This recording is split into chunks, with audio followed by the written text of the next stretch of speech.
Hello అండి. ఈరోజు నా క్లినిక్లో ఇంకో సంఘటన జరిగింది. Wife and husband along with వాళ్ళ మదర్ వచ్చారనమాట. ఆల్రెడీ 2 అమ్మాయిలు ఉన్నారంట. నెక్స్ట్ ఇంకో ప్రెగ్నెంట్ అంట.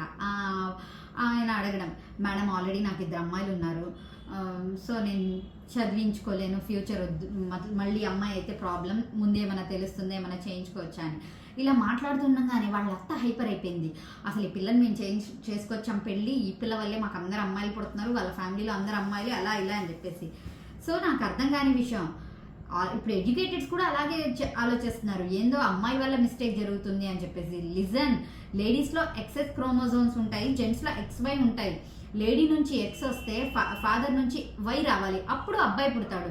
ఫాదర్ కూడా X క్రోమోజోమే ఇస్తే అబ్బాయి ఎలా పుడతారు? సో మిస్టేక్ ఇక్కడ అమ్మాయిది మాత్రమే అంటే అసలు నాట్ యాక్సెప్టబుల్.